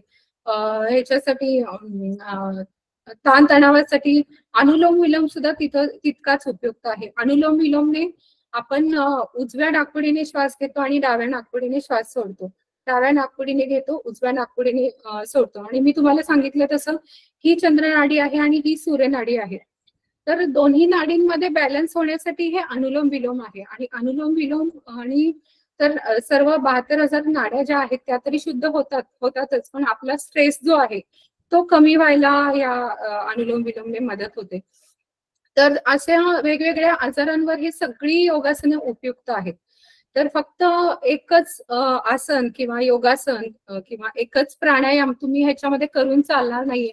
तर सगळे प्राणायाम हे शिकून घेणं हे गरजेचं आहे. तर सुरुवातीला तुम्हाला कंटाळा येईल किंवा सुरुवातीला नकोसं वाटेल, पण जर तुम्ही चिकाटी ठेवली तर तुम्हाला त्याच्यामध्ये इंटरेस्ट निर्माण व्हायला लागेल. कोणतीही गोष्ट ही सहजासहजी मिळत नसते. प्रत्येक गोष्टीला हे कष्ट करावे लागतातच.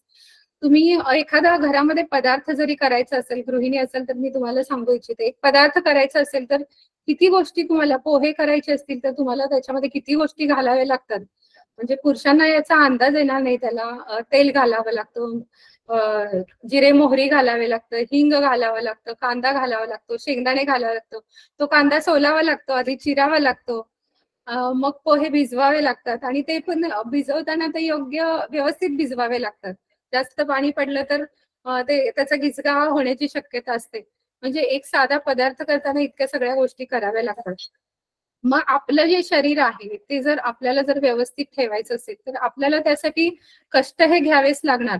देवाने आपल्याला जेव्हा शरीर दिलेलं असतं तेव्हा जेव्हा लहान बाळ जन्मतं तेव्हा तुम्ही बघता निरोगी असतं, त्याला कोणताच आजार नसतो. पण जसं आपण मोठे होत जातो किंवा बाहेरच्या इतर गोष्टी काहीतरी खात जातो किंवा आपल्याला जे काही मनामध्ये आपल्याला आजूबाजूच्या वातावरणातून किंवा घरातून कुणाचा तरी राग करणं, द्वेष करणं, ह्या भावना आपल्याला समजायला लागतात, ते विकार येत जातात आपल्या मनामध्ये, तेव्हा आपल्याला ही शारीरिक व्याधी उद्भवायला लागते.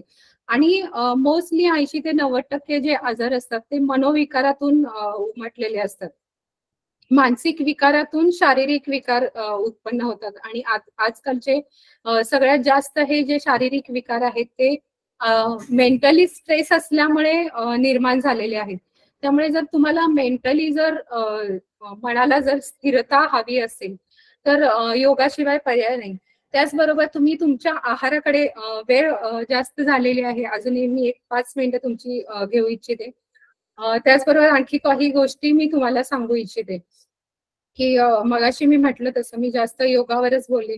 त्याचबरोबर तुमच्या आहाराकडे सुद्धा तुम्ही लक्ष देणं गरजेचं आहे आणि तो आहार जो आहे तो योग्य वेळेवर घेणं गरजेचं आहे. म्हणजे मुलं 3 वाजता येतात म्हणून मी मुलांची वाट पाहते आणि मी 3 वाजता जेवते, तर ते असं योग्य नाही. सकाळचा नाश्ता 8 ते 9 या वेळेमध्ये, दुपारचं जेवण 12, 12:30, 1 ते 2च्या दरम्यान घेतलं पाहिजे. संध्याकाळी भूक लागल्यानंतर काहीतरी वडा समोसा न खाता काहीतरी हेल्दी पर्याय, एखादं फळ खा, तुम्ही राजगिऱ्याचा लाडू खा किंवा त्यातल्या त्यात हेल्दी एखाद्या वेळेस आठवड्यातून खायला हरकत नाही, परंतु त्यातल्या त्यात हेल्दी मी काय खाऊ शकते.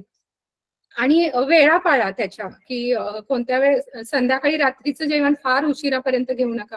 झोपण्याच्या आधी तुमचं जेवण हे आहे ते 2 तास आधी झालेलं पाहिजे.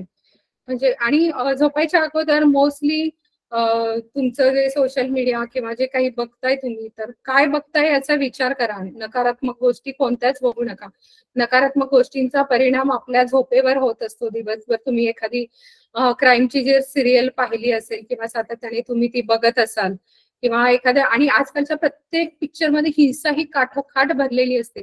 सिरियल मध्ये सुद्धा सासू सुनेचा दोघांमधला वाद दाखवत असतो किंवा सासू सुनेचा छळ कसं करत असते किंवा आजूबाजूचे लोक तिला कसा त्रास देत असतात स्त्रीला. आणि हे सगळं आपल्याला त्यावेळेस पाहताना कळत नाही, पण सूक्ष्म परिणाम आपल्या मनावर होत असतो. त्यामुळे आपण काय हे आपण ठरवायला पाहिजे. त्यामुळे ह्या नकारात्मक गोष्टी पाहणं थोडंसं त्याच्यावर कंट्रोल आणा आणि झोपायच्या आधी जास्त वेळ असल्या गोष्टी पाहू नका. अर्धा तास आधी वगैरे तुमचा मोबाईल बाजूला ठेवा आणि मनामध्ये जर आपलं मन निर्मळ असेल, मनामध्ये जर द्वेष वगैरे काही नसेल तर आपल्याला झोप शांत लागते. त्यामुळे जर तुम्हाला आणि 8 ते 9 तासांची झोप व्यवस्थित घ्या.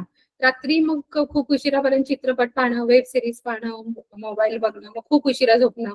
मग सकाळी स्त्रियांना कामाशिवाय पर्यायच नसतो, उठावंच लागतं 5-5:30ला. मग तो झोपेवर आपला परिणाम होतो. मग सतत आपण अपुरी झोप असेल, मग सकाळी रात्रीची झोप अपुरी झाली मग दुपारी 2-3 तास झोपणं योग्य नाहीये ना. तर रात्रीच्या वेळेत जी झोपेची वेळ आहे त्या वेळेसच आपण झोपायला पाहिजे.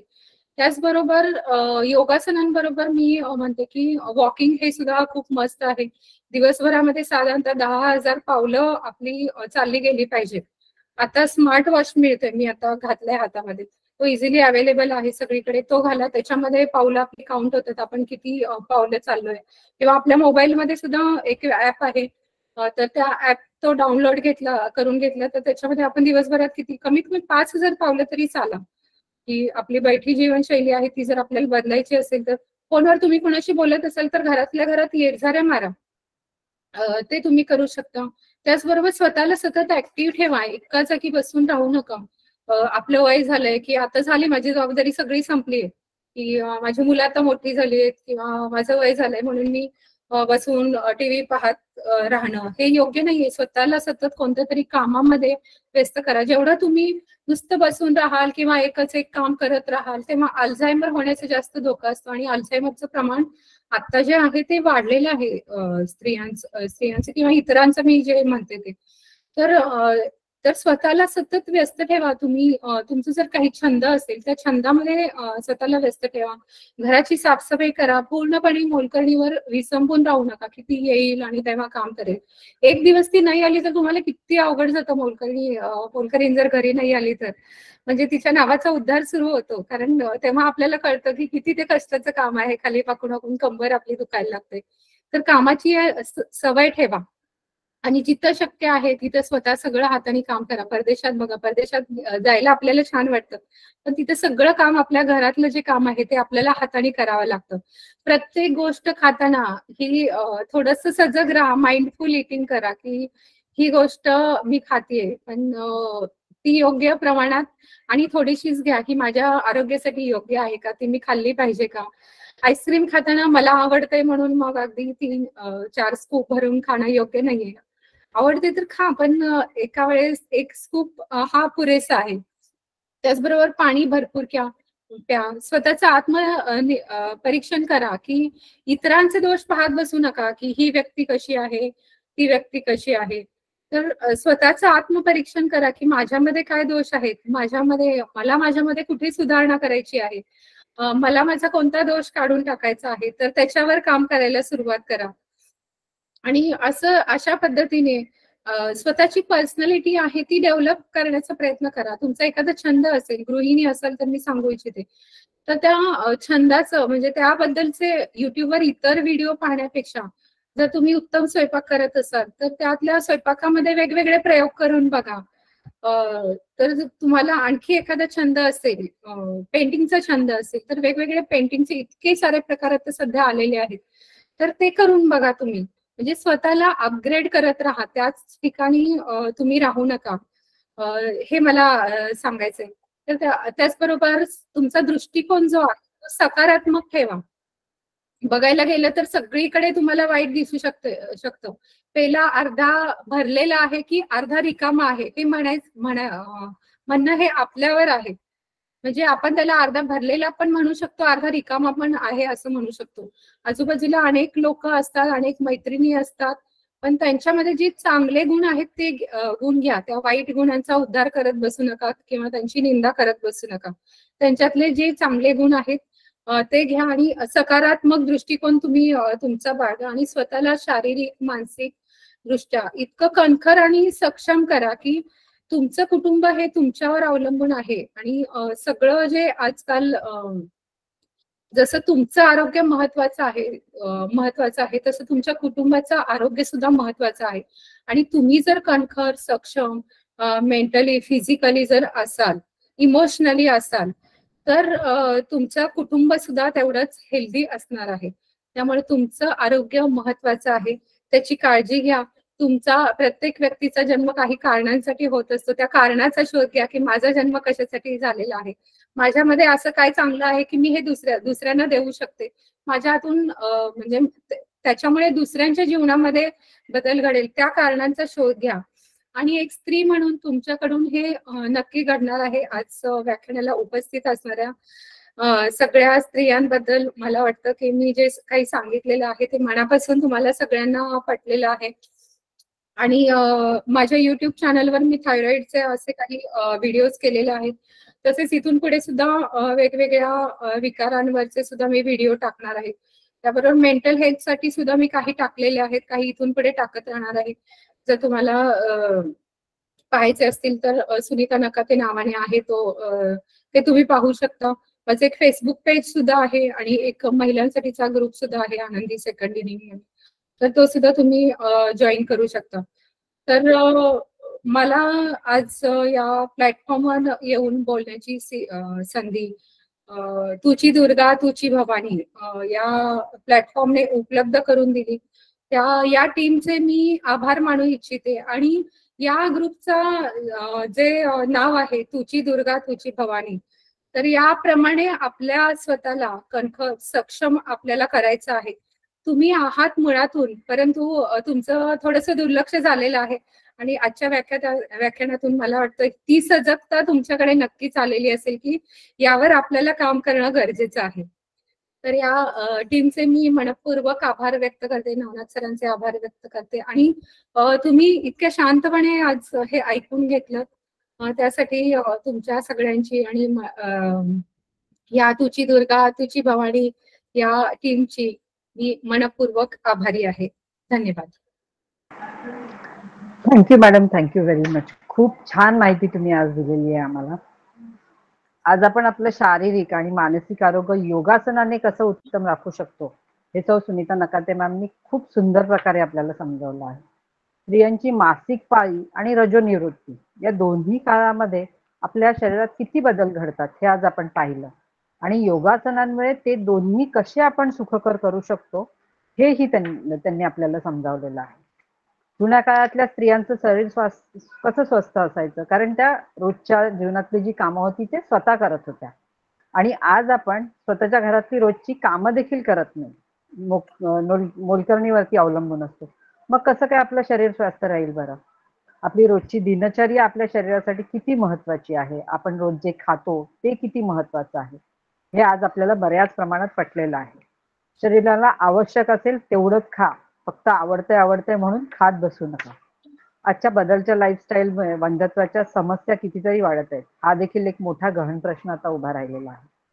आपल्या मानसिक आणि शारीरिक व्याधींवरती योगासन हा सगळ्यात उपयोगी पर्याय आहे हे तर आपल्याला नक्कीच आज पटलं असेल. सुनीता मॅडम, खूप खूप धन्यवाद की तुम्ही खूप सुंदर माहिती आम्हाला दिलीत आणि आमच्याकडून ती योगा 1-2 प्राणायाम वगैरे करून घेतलात, त्याबद्दल खरंच तुमचे खूप धन्यवाद. आज सुनीता मॅडमने इतक्या सुंदर प्रकारे योगाबद्दल आपल्याला माहिती दिली आहे, तर मैत्रिणींनो, करणार ना तुम्ही योगाला सुरुवात? उद्यापासूनच करा असं नाहीये, पण नक्की करा. त्यांचं हे मोलाचं मार्गदर्शन नक्कीच आपल्याला कुठेतरी उपयोगाचं ठरेल व तेच त्यांचं आभार प्रदर्शन होईल आपल्याकडून. तुची दुर्गा तुची भवानी हे कुटुंब आपलं दिवसेंदिवस मोठं होत चाललंय आणि अजून ते आपल्याला मोठं करायचंय. त्यासाठी मैत्रिणींना आम्हाला तुमच्या मदतीची गरज आहे. आपण जे आता कार्यक्रम करतोय त्याची कल्पना तुमच्या आजूबाजूला परिसरातली ज्या मैत्रिणी असतील, तुमच्या ओळखीच्या किंवा तुमचे नातेवाईक असतील ज्या, त्यांनाही याबद्दल कल्पना द्या आणि आपल्या कुटुंबामध्ये त्यांना समाविष्ट करून घ्या.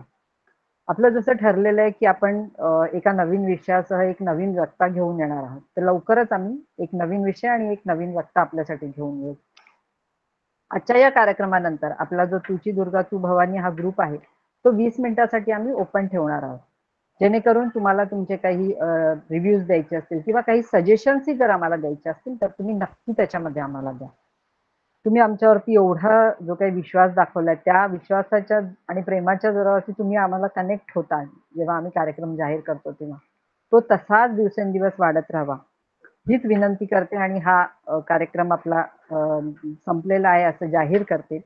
पुन्हा एकदा तुची दुर्गा तू भवानी या टीम तर्फे तुमचे खूप खूप धन्यवाद की तुम्ही सगळ्यांनी एकदा पुन्हा आमच्यासोबत वेळ घालवला आणि खूप सुंदर अशी माहिती ग्राह्य केली. Thank you very much. थँक्यू.